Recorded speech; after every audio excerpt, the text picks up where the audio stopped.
donc notre idée, c'était de faire un média à la fois de prévention et de solution pour alerter les femmes sur une chose, c'est que toute décision qu'elles prennent dans leur vie a un impact financier. Il n'y aura pas d'égalité réelle entre les hommes et les femmes tant que les femmes n'auront pas leur indépendance économique et financière complète. Et je pense profondément que l'égalité femmes-hommes est la clé d'un monde plus équilibré et plus harmonieux.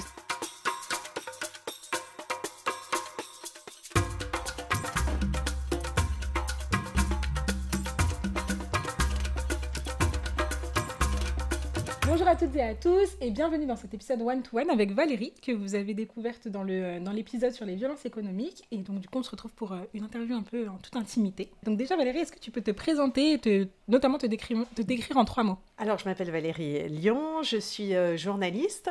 J'ai été pendant 12 ans journaliste économique, j'ai travaillé 16 ans à l'Express et depuis 4 ans je suis au groupe Bayard.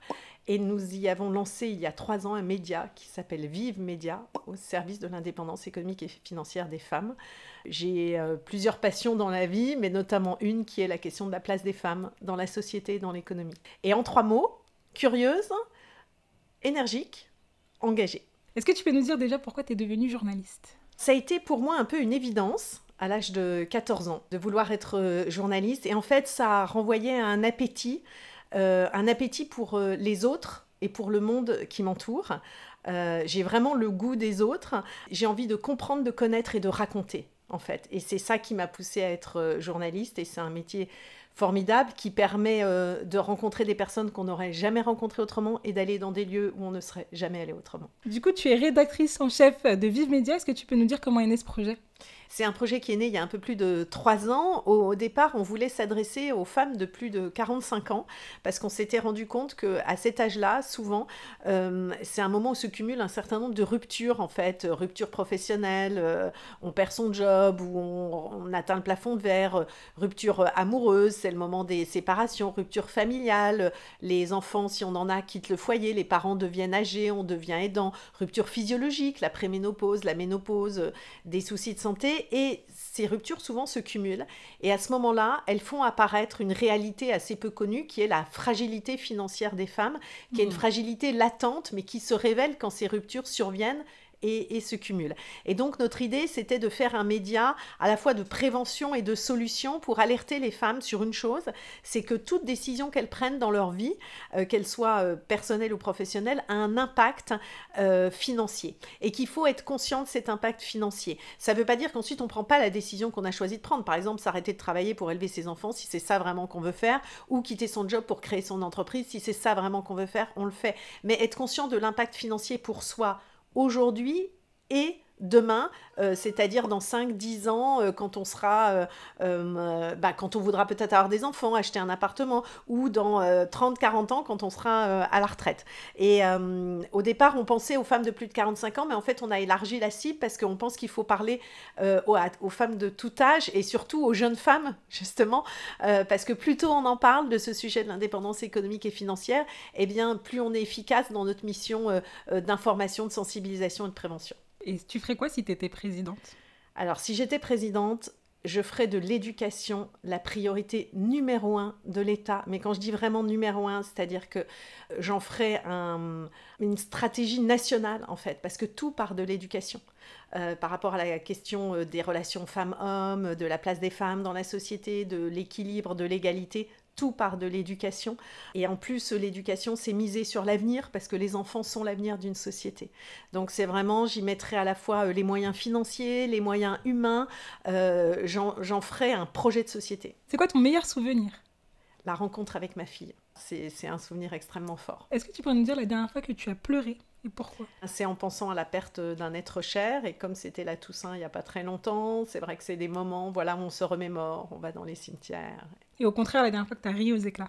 Alors je crois que c'est au théâtre, quand j'ai vu le spectacle L'extraordinaire destinée de Sarah Bernard.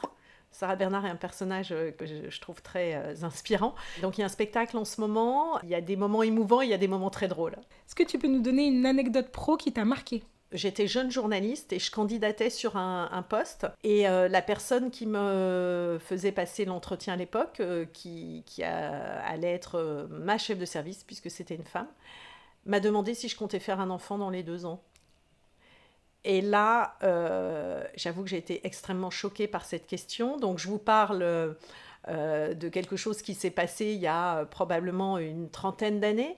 Mais c'est pas si vieux et ça montre, voilà, à quel point les préjugés, les stéréotypes peuvent être présents dans le monde du travail, et y compris chez les femmes. Tu te rappelles si tu as su répondre à cette question ou si tu t'es figée J'ai dit non, et je pense que j'ai dit non, mais en fait, j'ai pas pris le poste. Parce que je sentais pas pour moi un environnement qui me correspondait, parce que cette question m'a vraiment profondément choquée. Ça, je pense que c'est un mouvement d'empuissancement, comme tu dirais. Tout à fait. Si tu pouvais parler à la petite Valérie de 10 ans, qu'est-ce que tu lui dirais ? Je lui dirais crois en toi, parce que c'est vraiment ce dont on a le plus besoin, encore plus quand on est une femme. Tout enfant a besoin qu'on lui dise « aie confiance en toi, crois en toi », mais je pense encore plus les petites filles. Et moi, j'ai eu la chance d'avoir des parents qui avaient confiance en moi et qui me le disaient. Et du coup, qu'est-ce que tu dirais à la Valérie dans 5 ans, par exemple ? Je lui dirais profite de chaque instant, parce que la vie est quelque chose de très fragile. C'est quoi ton plus grand rêve ? C'est que, en tant que femme, on puisse se promener la nuit en toute sécurité. Et là, je plagie quelqu'un qui, en fait, est la réalisatrice du film Il reste encore demain, qui avait dit ça dans une interview.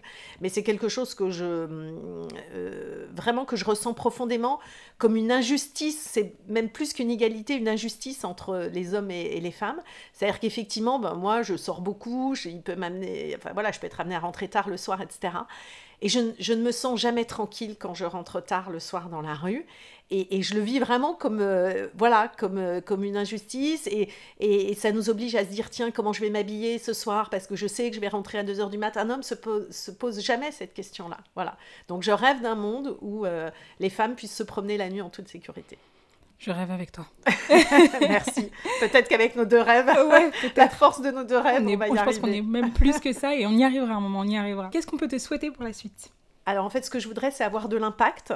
Je t'ai dit pourquoi je suis devenue journaliste, ce qui m'avait motivée, mais ça fait 30 ans que je travaille comme journaliste, et aujourd'hui, ce que j'ai envie, c'est d'avoir de l'impact.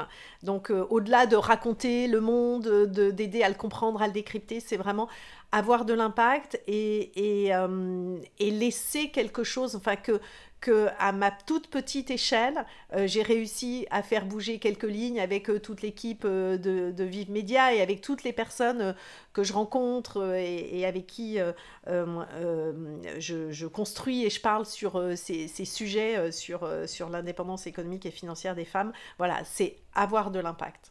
C'est quoi pour toi la sororité ? C'est considérer chaque femme comme une sœur.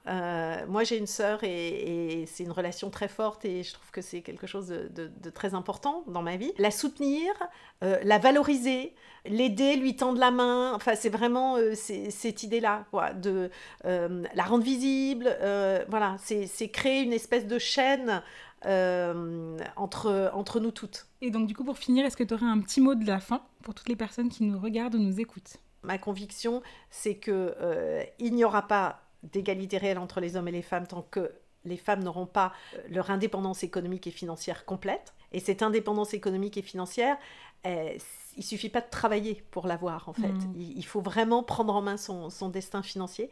Et je pense profondément que l'égalité femmes-hommes est la clé d'un monde plus équilibré et plus harmonieux. C'est-à-dire que dans tout ce qu'on vit aujourd'hui, dans toutes les fractures, les dissonances en fait qu'on vit, je pense qu'une des réponses, c'est l'équilibre femmes-hommes, que ce soit dans les familles, que ce soit dans les entreprises, et que ce soit en politique, et que ce soit dans la gouvernance du monde.